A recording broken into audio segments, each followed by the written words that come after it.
పేద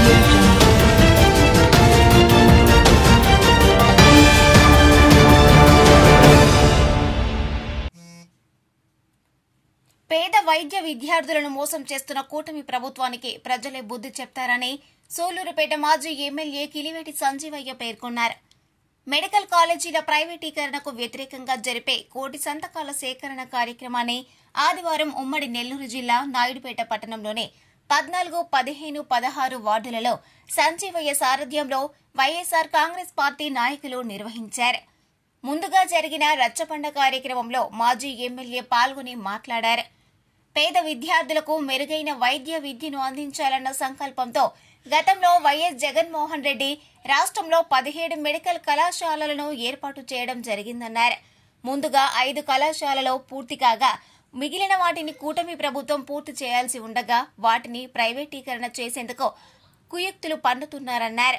ప్రజా ఉద్యమం ద్వారా కోటి సంతకాలతో గవర్నర్కు అందజేసి అడ్డుకుంటామన్నారు.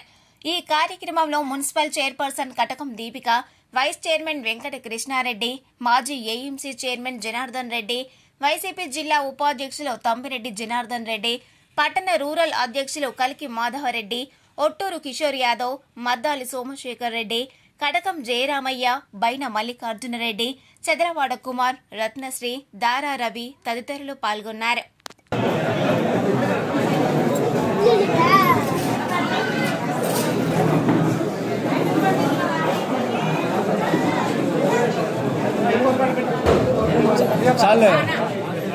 చాలన్నా జనక్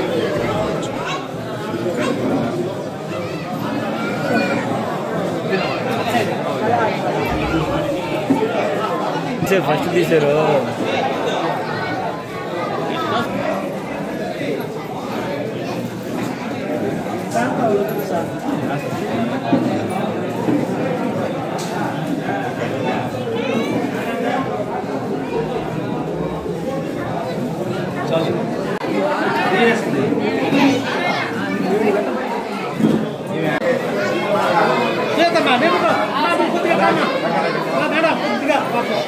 మరి ఈ కోటి సంతకాల సేకరణ చేయాలి జగన్మోహన్ చెప్పారు.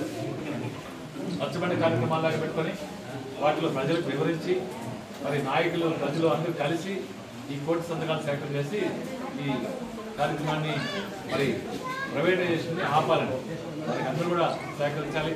మరి ఇంకొక విజ్ఞప్తి అంటే రేపు ఎల్లుండి 10 గంటలకి సూళ్లూరుపేటలో ఇదే కార్యక్రమం మీద మరి రాజశేఖర బొమ్మ ఉంది వినాయక స్వామి ఇక్కడ అక్కడి నుంచి ఆర్డర్ వెళ్ళి ర్యాలీగా వెళ్ళి మనం అందరమే ప్రజలు మనము అందరం ర్యాలీగా వెళ్ళి ఆర్డీఓ గారికి కూడా ఒక వినపత్రం ఇచ్చి ఈ ప్రైవేటైజేషన్ ని ఆపేయాలని ఇచ్చి వారి ద్వారా ఆర్డీఓ గారి ద్వారా కూడా మరి ప్రభుత్వానికి చేయాలా. నాయకులందరూ దాన్ని కూడా సహకరించండి. అందరూ ప్రతి నాయకుడు ప్రజలందరినీ సమాయత్తం చేసి అందరూ పెద్ద ఎత్తున మరి ర్యాలీ కార్యక్రమానికి తరలించి ఆ ర్యాలీ కార్యక్రమాన్ని కూడా విజయవంతం చేస్తుందిగా మీ అందరూ కూడా ఎదుర్కొంటున్నా. అందరూ కూడా ప్రతి గృహానికి వెళ్ళండి, ప్రతి ఇంటికి వెళ్ళండి. ఈ కార్యక్రమం ఎందుకు చేస్తుంది చెప్పండి. ప్రభుత్వ మెడికల్ కాలేజీని ప్రజల సొమ్ముతో ఏర్పాటు చేసినట్ట ప్రభుత్వ మెడికల్ కాలేజీని ప్రభుత్వమే నడపాలనే ఒక నినాదంతో మనం వెళ్తున్నాం. దీనికి అందరూ సహకరించాలని కోరుకుంటున్నాం. మరిన్ని న్యూస్ అప్డేట్ కోసం A3 న్యూస్ ఛానల్ ని సబ్స్క్రైబ్ చేసి బెల్ ఐకాన్ ను ప్రెస్ చేయండి.